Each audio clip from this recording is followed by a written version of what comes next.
Students, आप सभी का हमारे चैनल लर्निंग यूनिवर्स पे बहुत बहुत स्वागत है। बच्चों, आज हम SCERT द्वारा जारी 9 से 12वीं क्लास के छात्रों के लिए EMC वर्कशीट की जो 7वीं वर्कशीट है उसको सॉल्व करेंगे।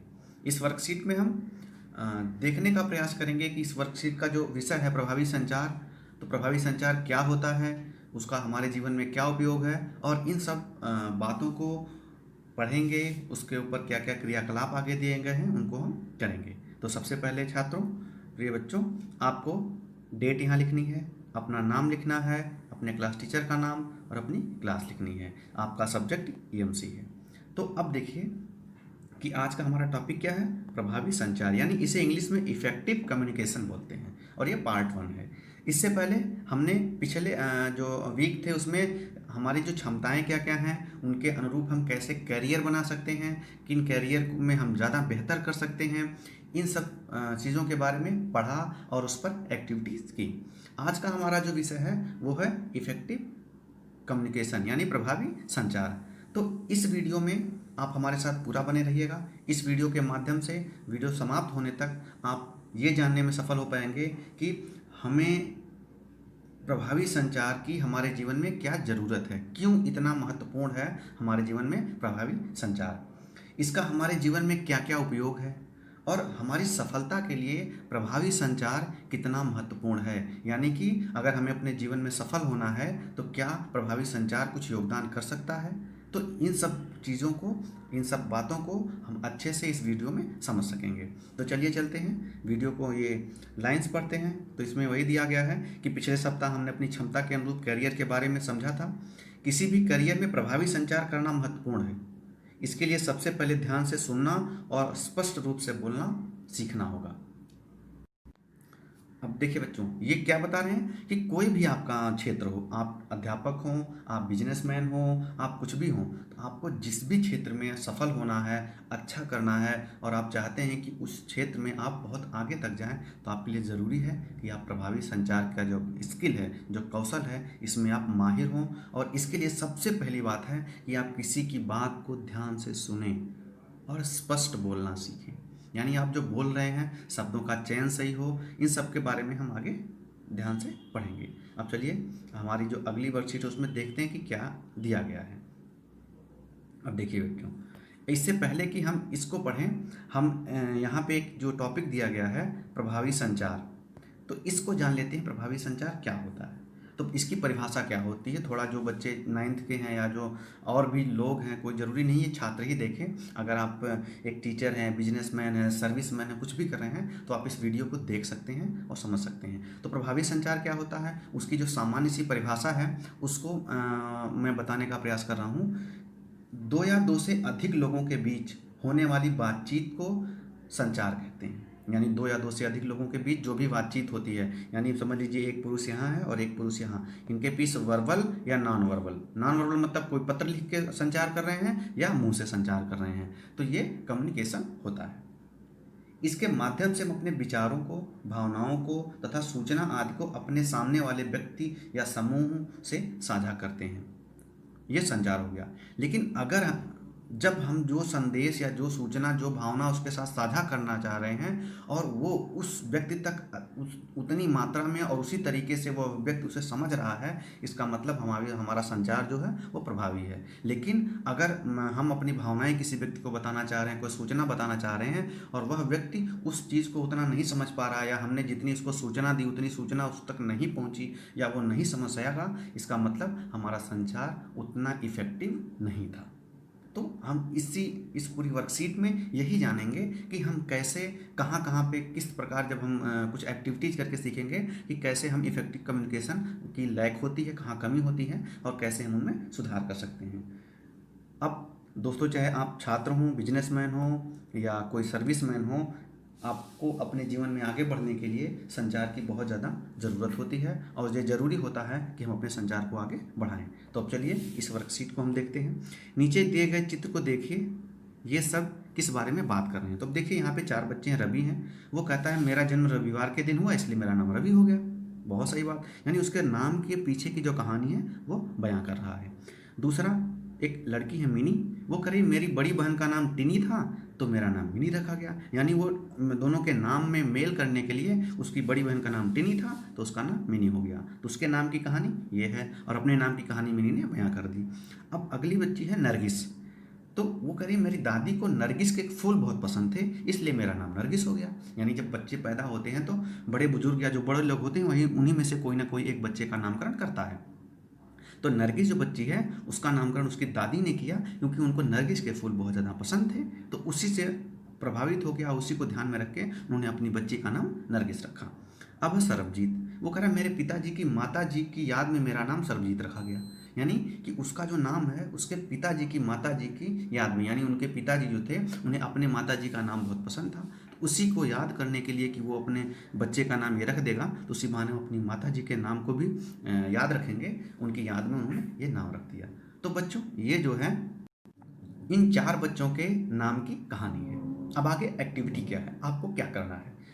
ये रवि, मिनी, नरगिस और सरबजीत एक दूसरे को अपने नाम की कहानी बता रहे हैं। उनके नाम के बारे में आप क्या सोचते हैं। अपने नाम से संबंधित कोई चित्र बनाइए या चित्र चिपकाइए। बच्चों ये ऐसा क्रियाकलाप है जिसे आप करेंगे। हम इसमें कोई आपको ना तो सॉल्व करके एक देंगे, कुछ नहीं करेंगे। आप बस ये सोचिए कि ये जो इनके नाम की जो कहानी है, ये जो बात बता रहे हैं, अपने नाम के बारे में आप क्या सोचते हैं। यानी आपके नाम की क्या कहानी है। आपका मान लो किसी बच्चे का नाम मोहन है, किसी बच्चे का नाम सोहन है, किसी बच्चे का नाम किसी पेड़ के ऊपर पड़ गया है, किसी और जैसे राम हो गया तो राम क्यों नाम पड़ा, किसी बच्चे का नाम मान लीजिए कृष्णा पड़ गया तो कृष्णा क्यों पड़ा। तो ये अपने नाम के बारे में सोचिए और अपने नाम से संबंधित अगर लगता है कि आपका ये नाम है और उससे संबंधित कोई चित्र है या तो उसको बना दीजिए, या कोई चित्र मिल जाए तो उसको आपको इस जो खाली स्थान दिया गया है, बॉक्स है रिक्त, उसमें आपको चिपका देना है। और ये करके आपको अपने ये वर्कशीट अपने अध्यापक से चेक करवानी है, उनसे मूल्यांकन करवाना है। तो अब हम चलते हैं अगली वर्कशीट पे। अब अगली वर्कशीट ये है कि आपके नाम की कहानी क्या है। अपने परिवार के सदस्यों से पूछिए। आपने अपने नाम की कहानी जानने के लिए उनमें उनसे क्या प्रश्न पूछे, यहाँ लिखिए। अब देखिए बच्चों, अब जैसे उन चारों बच्चों के नाम की छोटी सी कहानी थी, वैसे आपको पता करना है आपके नाम की कहानी क्या है। और ये कैसे पता होगा, आपको अपने परिवार के सदस्यों से पूछना पड़ेगा। अब पूछेंगे तो आप उनसे संचार करेंगे। संचार करने का मतलब आपके सामने 2 लोग 4 लोग परिवार के बैठे होंगे तो आप पूछेंगे कि मेरा नाम क्यों रखा गया, मेरा नाम किसने रखा, किस लिए रखा, किस चीज़ से प्रभावित होकर रखा। अभी मैंने कुछ 1-2 प्रश्न बनाए हैं तो वो मैं आगे की वर्कशीट में आपको दिखाऊंगा। तो यानी आप उनसे प्रश्न पूछेंगे। तो यदि आप अच्छे से प्रश्न पूछ रहे हैं, उनको समझ में आ रहा, तो आपके प्रश्नों का उत्तर देंगे। और जब वो आपके प्रश्नों का उत्तर देंगे और आप उनके द्वारा दिए गए उत्तर को अच्छे से समझ जा रहे हैं, इसका मतलब आपके बीच का जो संचार है वो बहुत प्रभावी है। और उस माध्यम से जो जो वो चीज़ें बता रहे हैं उन चीज़ों को आपको लिखना है। अगर आप भूल रहे हैं या आपको वो चीज़ें समझ में नहीं आ पा रही हैं, इसका मतलब संचार में कहीं ना कहीं कमी है, तो आपको यहाँ लिखना है। अब देखिए मैंने एक बस कुछ एग्जाम्पल टाइप में दिए हैं, कोई ज़रूरी नहीं कि सारे बच्चे यही लिखें। मैंने एक मेरे विद्यालय के छात्र से पूछा और उसने ये ऑनलाइन व्हाट्सएप पे ही जवाब दिया, तो मैंने ये लिख लिया। हर बच्चे का अलग अलग जवाब हो सकता है। तो जैसे उस बच्चे ने क्या, अब आपको अपने नाम की कहानी खुद पूछनी बच्चों, ये मैं नहीं बताऊंगा, हर बच्चे के नाम की कहानी अलग होगी। तो ये खुद करिए, बहुत ही सरल ये टॉपिक है। और सदस्य से अपने परिवार के पूछिए। जैसे मेरा नाम किसने रखा, यह नाम उनको क्यों पसंद आया, मेरे नाम का अर्थ क्या है, मेरे नाम को लेकर कि और कितने अन्य नाम के सुझाव आए थे। यानी सपोज कर लिए किसी बच्चे का नाम राम है, तो कोई ज़रूरी नहीं है कि राम ही पहली बार में 2-4 परिवार के सदस्यों ने नहीं राम रखेंगे, कृष्ण रखेंगे, अर्जुन रखेंगे, भीम रखेंगे, युधिष्ठिर रखेंगे, ऐसे कुछ अच्छे अच्छे नाम आ गए हैं महाभारत से। मान लो वो धार्मिक लोग रहे होंगे, हाँ, लक्ष्मण रखेंगे, भरत रखेंगे, हैं। तो ये हो गया। लेकिन उनमें से सबको लगा नहीं ये जो राम नाम है ये बहुत अच्छा है। तो क्यों अच्छा है, उनको इसमें क्या अच्छाइयाँ लगी और किसने ये नाम सुझाया था, इस तरह के प्रश्न आप पूछेंगे अपने परिवार वालों से। और पूछने के लिए आपने क्या क्या प्रश्न पूछे आप इस बॉक्स में लिखेंगे, जो कि आप इसका अपनी किताब में ये कॉलम बनाएंगे और कॉपी में सॉरी और लिखेंगे। और लिख के आगे वाली वर्कशीट की तरफ चलते हैं। अब देखिए यहाँ पे क्या है कि अपने किसी साथी को फ़ोन करके उससे अपने नाम की कहानी बताइए। अब देखिए आपने तो पूछ लिया, आप अपने किसी साथी को, चूँकि आप विद्यालय नहीं आ रहे हैं, तो अपने साथी को फ़ोन करिए और उसको बताइए कि आपके नाम की जो कहानी पीछे आपने लिखी है प्रश्न पूछ के, उसको बताइए। जैसे मिनी ने बताया, टिनी ने बताया, नरगिस ने बताया, सरबजीत ने बताया, तो इसी तरीके से आपको अपने नाम की कहानी बतानी है। अब बताएंगे आप, ये खुद करेंगे। अब देखिए, अब इन प्रश्नों के बारे में सोचकर आपको लिखना है क्या, कि आपने जिस साथी से बात की उसे ही क्यों चुना, क्या अपने बारे में उसे बताना आसान था और क्यों। अब यहाँ पे हम उस प्रश्न का उत्तर देखेंगे कि जैसे आपका पहला प्रश्न क्या है, आपने जिस साथी से बात की उसे ही क्यों चुना, और क्या अपने बारे में उससे बताना आसान था या क्यों। तो उसका उत्तर क्या है, मैंने एक बच्चे से पूछा था व्हाट्सएप पे, और उसने जो जवाब दिया उसको मैंने अपनी भाषा में यहाँ लिखने का प्रयास किया है। हर बच्चे का अलग अलग जवाब हो सकता है, हाँ या ना में। तो आपका जो भी जवाब होगा बच्चों, आप उसे लिखेंगे ईमानदारी से, उसमें कोई भी तरीके का बनावट मत रखिएगा। जब आप अपनी बातों को जितनी ईमानदारी से रखेंगे, आपका संचार, आपकी बातें जो बताना चाह रहे हो, वह उतना ही इफ़ेक्टिव, प्रभावी होगा। तो उत्तर क्या था, क्योंकि वह मेरा अच्छा मित्र है और एक अच्छा श्रोता है, वह मेरी बातों को समझता है और मैं उससे अपनी बातें बताने में सहज महसूस करता हूँ। तो ये उस छात्र का उत्तर था। भाई अच्छा दोस्त है तो उससे बहुत सारी अपनी बातें शेयर कर लेता है, और वह दोस्त उसकी बातों को समझ भी जाता है, और उस इसलिए वह उसके साथ अपनी बातें शेयर करने में, संचार करने में, बताने में सहज महसूस होता है। दूसरा प्रश्न है कि यदि यही बात किसी नए साथी को बतानी होती तो क्या उसे अपने नाम की कहानी बताना मुश्किल होता है, आसान क्यों। आप सब कुछ ही करिए, आपके सामने प्रश्न हो गया। आपने किसी साथी को, अगर नए साथी को बताना होता तो क्या आसान होता या मुश्किल। तो उस छात्र का क्या जवाब था कि अपने नए मित्र को यह बात बतानी मेरे लिए कठिन होती, क्योंकि वह मुझे अपनी उतनी आसानी से नहीं समझ पाता और ना ही मैं उतना सहज होता। जाहिर सी बात है कि नया उसका मित्र है, तो ज़रूरी नहीं कि वो उसकी सारी फीलिंग, सारी बातों को समझे। हो सकता है वो नाम की कहानी का मजाक उड़ाने लगे, बच्चा शर्मिंदा हो जाए, फिर उससे कभी भी बात ना करे, या उतना सहज महसूस ना कर सके उसको, उसके साथ अपनी बातें बताने में, शेयर करने में, इसलिए उसके लिए कठिन था। तो ये दूसरे प्रश्न का। अब आते हैं तीसरे प्रश्न पर। अपने बारे में बात करना आसान नहीं होता, पर यदि ईमानदारी से अपनी बात रखी जाए तो सुनने वाला व्यक्ति ध्यान से बात सुनता है। क्या आपको लगता है यह बात ठीक है, क्यों या क्यों नहीं। देखिए छात्रों, ये प्रश्न है कि अक्सर हम अपने बारे में जब बातें करते हैं तो कई सारी सूचनाएं, कई सारी तथ्य को छुपा लेते हैं। लेकिन कहा जा रहा है कि अगर हम अपने बारे में ईमानदारी से बात करते हैं तो सुनने वाला व्यक्ति ध्यान से सुनता है। अब इस बात के, ये जो कथन दिया गया है, इसके बारे में आपका क्या कथन है। अगर आपको लगता है नहीं ये सही बात है तो क्यों, सही नहीं है तो क्यों नहीं, आपको इसका यहाँ पे उत्तर देना है। इसका उत्तर मैं नहीं दूंगा, हर बच्चा अपने हिसाब से। अगर किसी बच्चे को लगता नहीं ईमानदारी से कहने पे उसके लिए आसान नहीं होता और उसकी बातें नहीं समझी जाती, तो वो उसका उत्तर देगा। किसको लगता नहीं आसान होता और बातें अच्छे से समझ में आती, तो उसका उत्तर देगा। तो आपको इसके उत्तर देने हैं। अब अगली वर्कशीट पे चलते हैं।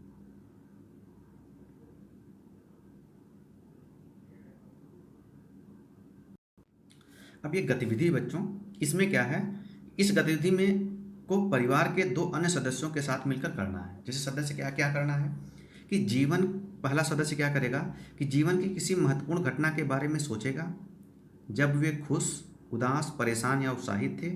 यदि वे उस घटना के बारे में आपको बताने में सहज हैं तो उस घटना के बारे में बताएंगे।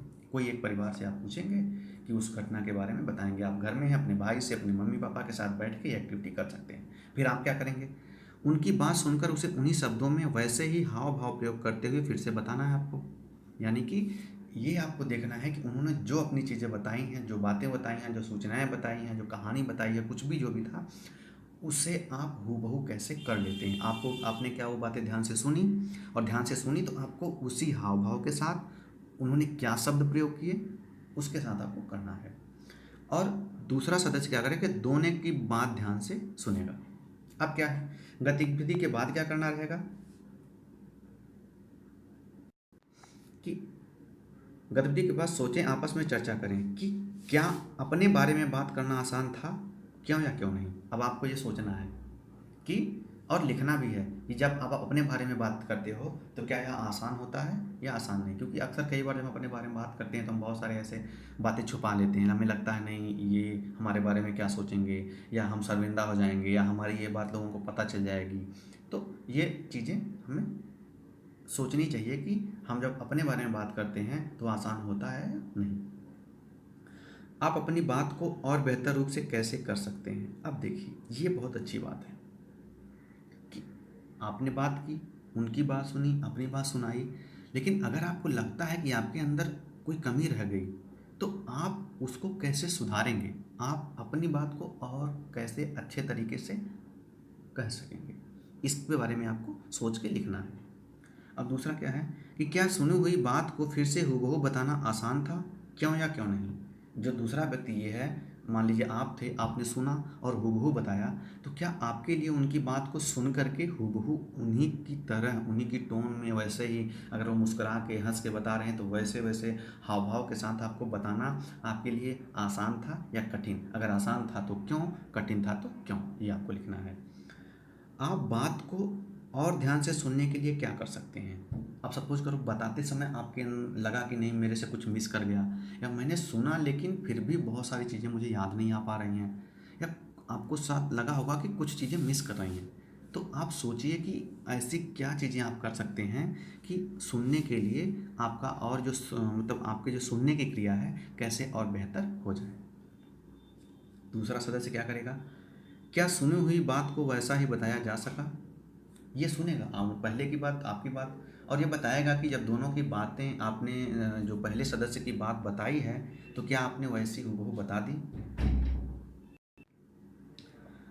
आप इन दोनों को बेहतर रूप से अपनी बात कहने और बात सुनने के लिए क्या सलाह देंगे। ये भी है, आपने दोनों की बातें सुनी, क्या जो पहले सदस्य ने मान लीजिए जिन्होंने जो बातें कही उस उन्होंने सही से कही, सारी बातें आपको भी समझ में आ गई, और दूसरे जो आप हैं, आपने जो बात कही क्या दूसरे सदस्य को वो बातें समझ में आ गई, हूबहू आपने ऐसी कही। अगर नहीं कही तो आप दोनों को क्या क्या सलाह देना वो चाहेंगे। तो ये लिखना है तीनों लोगों को। आपको ये एक्टिविटी खुद करनी है बच्चों, ये मैं इसे सॉल्व करके नहीं दूंगा। अगर क्योंकि अगर कोई आपको सॉल्व करके दे रहा है यानी कि आप अपनी फिर गतिविधि नहीं कर पा रहे हो, और ये आपकी कमी रह जाएगी, और फिर आपका जो इफेक्टिव कम्युनिकेशन है, यानी जो चीज़ें आप सीख पाते कहीं ना कहीं वो चीज़ें नहीं सीख पाएंगे। तो इस वर्कशीट को करने में हमेशा बच्चों आप ईमानदारी बरतिए, आप कहीं से नकल करने का प्रयास मत करिए, क्योंकि ये ऐसे स्किल है, ऐसा कौशल है कि यहाँ नकल करके आप आगे नहीं जा सकते। आपका जब तक कम्युनिकेशन, आप अपनी बातें खुद नहीं बता पाओगे, आप अपनी कमियाँ खुद नहीं समझ पाएंगे, तो आप आगे नहीं बढ़ सकते। चाहे आपको खुद का बिजनेस करना हो, चाहे आपको पढ़ाना हो, आपको टीचिंग लाइन में जाना हो, आपको सर्विस देनी हो, आपको आर्मी ऑफिसर बनना हो, आपको सिविल सर्वेंट बनना हो, कुछ भी बनना हो, जब तक आप अपनी जो कम्युनिकेशन स्किल है उसे मजबूत नहीं करेंगे तो आप उतने सफल नहीं हो पाएंगे। इसलिए आप अपनी एक्टिविटीज़ खुद करिए और ईमानदारी से करिए। अब आगे वाले वर्कशीट पे चलते हैं। ये आपकी अंतिम वर्कशीट है, और देखते हैं कि यहाँ क्या दिया है। एक मिनट, हाँ, कि देखिए, कई बार हमें ऐसा लगता है कि हम दूसरों की बात ध्यान से सुनते हैं, पर यह सुनी गई बात को फिर से बताने को कहा जाए तो शायद हम ऐसा नहीं बता पाए। इसके कई कारण हो सकते हैं, जैसे ध्यान कहीं और होना, बोलने वाले की बात काटकर अपनी बात कहने की जल्दी होना, इसीलिए बातचीत के समय पूरा ध्यान वहीं होना जरूरी है। यदि कोई बात यदि कोई हमारी बात सुनते हुए ऐसा करे तो हम अपनी बात ठीक से बता भी नहीं पाते। अपनी बात किसी को बताते हुए भी हमारा पूरा ध्यान बातचीत में ही होना चाहिए। अब ये बताया जा रहा है कि अक्सर हम देखते हैं कि हम किसी को अपनी बात बता रहे हैं तो अगला बंदा क्या करता है कि वो हम बीच में ही हमारी बात को काट के अपनी बातें बताने लगता है, यानी वो हमारी बातों को ध्यान से सुन नहीं रहा है, उसका ध्यान अपनी बातें बताने पे है। ये होता है। और इससे क्या होता है, और कई बार हम जब अपनी बातें बताते हैं तो हमारा खुद का ध्यान उस बात बताने पर, हम जो सूचना दे रहे हैं, जो भावनाएं व्यक्त कर रहे हैं, उस पर नहीं होता है। तो जब आपका पूरा ध्यान नहीं होगा तो आप सही तरीके से उस चीज़ को कम्युनिकेट नहीं कर पाइएगा, उसको बता नहीं पाइएगा, फिर बातचीत उतनी प्रभावी नहीं होती है। अब देखिए, एक्टिविटी क्या है, किसी से बात करते हुए आप सुनने और कहने में किन किन बातों का ध्यान रखेंगे। सुनने और कहने में ध्यान रखिए बच्चों, किसमें, सुनने में और कहने में। सोचिए, अपने परिवार के सदस्यों के साथ फ़ोन पर अपने दोस्तों के साथ बात करने का अभ्यास कीजिए और अपना अनुभव साझा कीजिए। यानी कि आप किसी से बात करते हैं तो बात करते हुए सुनने और कहने में किन किन बातों का आप ध्यान रखना चाहिए, और इसको करने के लिए आप अपने किसी परिवार के सदस्य से या किसी मित्र से फ़ोन पर बातें करिए और उसका अभ्यास कीजिए और अपने अनुभव को साझा कीजिए। तो अब बच्चों, कुछ ऐसी चीज़ें बेसिक होती हैं जिन्हें हमें किसी दूसरे के साथ, अपने मित्र या दूसरों के साथ कम्युनिकेट करते समय, यानी संचार करते समय, क्या करते समय, संचार करते समय ध्यान रखना चाहिए। क्या रखना चाहिए, ध्यान। तो वो बातें क्या हैं, मैं उसको आपको एक इफ़ेक्टिव तरीके से और सही तरीके से बता रहा हूँ। पहला क्या होता है कि इसे प्रभावी संचार के तत्व कहा जाता है। यानी किसी की बात को सुनने के लिए क्या होना चाहिए कि सामने वाले की बात को पूरा सुनना, पूरा सुनना। आप इसे लिख भी सकते हैं और अपने जीवन में हमेशा के लिए उपयोग कर सकते हैं। किसी की बात को पूरा सुनना और ध्यान से सुनना, यानी बीच में टोका टोकी नहीं कि आप तुरंत रिप्लाई कर रहे हैं। जब आप तुरंत रिप्लाई करने लगोगे तो आपका ध्यान आप उसकी बातों को, अपनी बातों को बताने में लगेगा, उसकी बातों को सुनने में नहीं। तो फिर आपका संचार जो है प्रभावी नहीं रहेगा। दूसरी चीज़ है, और आपको क्या करना है कि अगर आप बता रहे हैं किसी को अपनी बात, तो उसके लिए आपके लिए ज़रूरी है कि भाषा आपकी सरल और शब्द स्पष्ट हो, यानी सरल भाषा का प्रयोग करें। यानी कि कोई ऐसा व्यक्ति है जिसे बहुत कठिन हिंदी नहीं आती और आप उसके साथ कठिन हिंदी में बात कर रहे हैं, तो वो संचार सफल नहीं हो पाएगा। तो आप उनके हिसाब से सरल भाषा और स्पष्ट शब्दों का प्रयोग करें। संदेश को संक्षिप्त रखें और सुबोध हो। संक्षिप्त मतलब आपको मान लीजिए कोई कहानी बतानी है तो उसमें बहुत सारा आप ये इधर उधर की बातें मत बताइए। आपको जैसे वहाँ बताया था रवि ने कि मैं रविवार के दिन पैदा हुआ इसलिए मेरा नाम रवि रखा गया, लेकिन वो बताता कि मैं रविवार के रविवार में एक दिन पैदा हुआ, वो हफ्ते में एक दिन आता है, उसको अंग्रेजी में संडे भी बोलते हैं। संडे को हमारे विद्यालय में छुट्टी होती है, संडे को हम बच्चे खेलने जाते हैं। मतलब बहुत सारी कहानी बता के फिर बता रहा है इस संडे को, फिर इसीलिए मैं संडे को पैदा हो गया तो फिर संडे को मेरा नाम पड़ गया। अब इतनी बड़ी कहानी बताने के बाद वो अपनी छोटा जो अपना उसका जो संचार था वो संक्षिप्त भी कर सकता था, प्रभावी भी कर सकता था, लेकिन वो बहुत बड़ी कहानी बता रहा। तो इसमें ये लाजिम है, ये जरूर मतलब कहीं न कहीं जो संचार है उसके बाधित होने की या उसके कम प्रभावी होने के चांस हो जाते हैं। यानी जब बहुत सारी चीज़ें आप बताओगे तो वह व्यक्ति उसमें से कुछ चीज़ें भूल जाएगा। तो इसलिए ज़रूरी है बच्चों, जो तीसरा पॉइंट है कि आपका संदेश क्या होना चाहिए, संक्षिप्त और सुबोध हो। तो आप पॉइंट में से नोट कर लीजिए, मैं बोलता जा रहा हूँ। आपका चौथा पॉइंट क्या होगा, कौन सा, चौथा, कि आवाज़ स्पष्ट हो। क्या हो, आपकी जो आवाज़ यानी वॉइस जो हो वो स्पष्ट हो। यानी कि आप जिससे जो शब्द बोल रहे हैं तेज़ आवाज़ में बोलिए, ताकि वो जो बाधा हो बीच की, मान लीजिए थोड़ा शोरगुल हो तो वो आवाज़ वहाँ तक पहुँच जाए, और आप जिन जिन शब्दों का प्रयोग कर रहे हैं वो सब स्पष्ट रूप से उस व्यक्ति तक पहुँच जाएं और वह उसे समझ ले। आपका पांचवा, चेहरे के हाव भाव एवं बॉडी लैंग्वेज सही हो। यानी आप जब भी किसी से बात करें तो आप कम्युनिकेशन के साथ साथ अपने जो बॉडी लैंग्वेज है, चेहरे के हाव भाव, वो भी उसके हिसाब से हों। यानी कि आप जैसे मान लीजिए कि आप कोई प्रसन्नता वाली बातें कर रहे हैं तो ऐसा नहीं कि रोते हुए बताइए, या तो अगले व्यक्ति का ना उस आपके रोने पे या उस चीज़ पे ध्यान चला जाएगा, तो वो आपकी जो खुशी वाली बातें हैं शायद उस पर ध्यान ना दे पाए। तो यानी कि आपका जो विषय हो, विषय के अनुकूल आपके हाव भाव हों और बॉडी लैंग्वेज हो। छठा जो आपका है, छठा पॉइंट क्या है कि अलग अलग तरह के लोगों से बात करने की आदत डालिए। जैसे ये कह रहे हैं कि अपने परिवार के सदस्य दोस्त हैं, तो ऐसे कई लोगों से बात करिए, पापा से करिए, भाई से करिए, पापा के किसी दोस्त से करिए, अपने दोस्त से करिए, अपने अध्यापक से करिए, समझ गए? तो उससे क्या होगा कि आप हर व्यक्ति से बात करेंगे तो कुछ नई नई चीज़ें सीखेंगे कि उनके साथ कम्युनिकेशन करने में हमको कितना अच्छा लगता है। इसीलिए देखिए कई सारे बच्चे कुछ लोगों के साथ ज़्यादा बात करते हैं, छोटे बच्चे होते हैं, क्योंकि वो उनकी बातों को जल्दी समझ जाते हैं और वो उन दो लोगों की, उन बच्चों को बातें बहुत अच्छी समझ में आती हैं। कुछ बच्चे होते हैं, कुछ एक दो अध्यापक के प्रति ज़्यादा आकर्षित होते हैं, कहते हैं उनके ये मेरे सर मेरे फेवरेट है। क्यों? क्योंकि वो सर उस बच्चे की फीलिंग्स को, उसकी भावनाओं को अच्छे से समझते हैं और वो बच्चा भी वो चीज़ें जो बड़े प्यार से आप उस बच्चे की समझ जो है उसके हिसाब से संचार करते हैं और वो बच्चा भी उनकी बातों को समझ जाता है। तो इसीलिए उस बच्चे या अध्यापक के बीच जो संचार होता है इतना अच्छा हो जाता है कि वो जो अध्यापक है उस बच्चे का फेवरेट अध्यापक हो जाता है। ये हो गया। अब आपका सातवां सातवां पॉइंट होता है इम्पैथी, बोलते हैं बेटा इसको, इम्पैथी यानी समानुभूति बोलते हैं इसको हिंदी में। एक होती है सहानुभूति, यानी कि दूसरों की भावना के साथ, जैसे किसी का मान लीजिए कुछ चोरी हो गई तो हमने कहा कोई बात नहीं यार फिर से आ जाएगा। लेकिन समानुभूति ये होता है कि किसी की चोरी हो गई तो उस व्यक्ति की फीलिंग्स क्या है वैसी ही फीलिंग्स को समझना, उस फीलिंग्स को समझ जाना। तो यानी कि जब आप अपने सामने वाले की, जिसके साथ संचार कर रहे हो, उसकी फीलिंग, उसकी भावनाओं को अच्छे से समझोगे तो आप और अच्छा संप्रेषण कर सकोगे और अच्छा अपनी संचार बातों को कह सकोगे। तो ये बहुत ज़रूरी है। और आठवां है शब्दों का चयन। आठवां क्या है? शब्दों का चयन। शब्दों का चयन यानी आप जिस विषय पे बोल रहे हैं, बता रहे हैं, जिसके साथ बता रहे हैं, तो आपके शब्द सही होने चाहिए, उस विषय के अनुकूल होने चाहिए। यानी आप विद्यालय में अपने अध्यापक से बात कर रहे हैं तो आप अपने घर वाली बातें या गांव वाली लैंग्वेज वाली बातें वो नहीं करेंगे।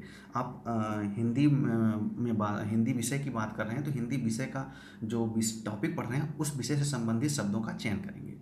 समझ गए बच्चों? तो शब्दों का चयन जरूरी है क्योंकि शब्द बहुत प्रभावी होते हैं। कुछ ऐसे शब्द होते हैं ना, वो उनसे इतना प्रभावी अगला व्यक्ति हो जाता है और आपका जो संचार है वो पूरा सफल हो जाता है। और लास्ट है समय समय पर फीडबैक। समय समय पर क्या? फीडबैक। यानी आप जिनसे बातें करो उनसे फीडबैक भी लीजिए कि मैं जब बातें अपनी कहता हूँ तो उसमें क्या कमी है, उसमें क्या क्या सुधार कर सकता हूँ, उन सुधार के लिए क्या प्रयास कर सकता हूँ, कैसे सुधार मैं कर पाऊँगा, उसके लिए क्या क्या ज़रूरी चीज़ें हैं, ये चीज़ें आप फीडबैक लेंगे। और अगर आपने इतनी चीज़ें कर ली तो प्यारे बच्चों, दोस्तों, आपकी जो इफ़ेक्टिव कम्युनिकेशन स्किल है ये बहुत अच्छी हो जाएगी। आप कुछ भी बने, आप अध्यापक बने, आप स्टूडेंट हों, आप बिजनेसमैन हों, कुछ भी बने, आप अपने जीवन में बहुत आगे जा सकेंगे। क्योंकि जब आप इफेक्टिव कम्युनिकेशन स्किल में माहिर हो जाएंगे तो आप अपने सामने वाले लोगों को प्रभावित कर लेंगे, इम्प्रेस करने लगेंगे। और जब लोग आपसे इम्प्रेस होंगे तो वो आपकी बातों को समझेंगे और आपकी बातों को सुनेंगे। और जब आप लोगों को अपनी बातें समझाने और सुनकर समझाने में उनको सफल हो जाएंगे तो आप कहीं ना कहीं आपकी सफलता की नई सीढ़ियाँ चढ़ते जाएंगे। तो ये आपकी आज की पूरी वर्कशीट थी। आशा है आप सभी बच्चों को ये वर्कशीट करने में बहुत आनंद आएगा, बहुत मज़ा आएगा। आप इसको करिए और अपने अध्यापक के साथ ईमानदारी से करिए और अध्यापक के साथ इसे साझा करके व्हाट्सएप पे या कॉपी में करके उनसे मूल्यांकन करवाइए। और अगली जो वीडियो है उसकी प्रतीक्षा करिए। आप अगर हमारे चैनल पे नए हैं तो चैनल को लाइक करिए, सब्सक्राइब करिए, वीडियो को अपने दोस्तों के साथ साझा करिए, उन तक भेजिए ताकि ज़्यादा से ज़्यादा लोग इसको देख सकें, समझ सकें और ये जो इफ़ेक्टिव कम्युनिकेशन की स्किल है इसमें महारत हासिल करें, इसमें सफल हो सकें और आगे बढ़ सकें। आप सभी का बहुत बहुत धन्यवाद।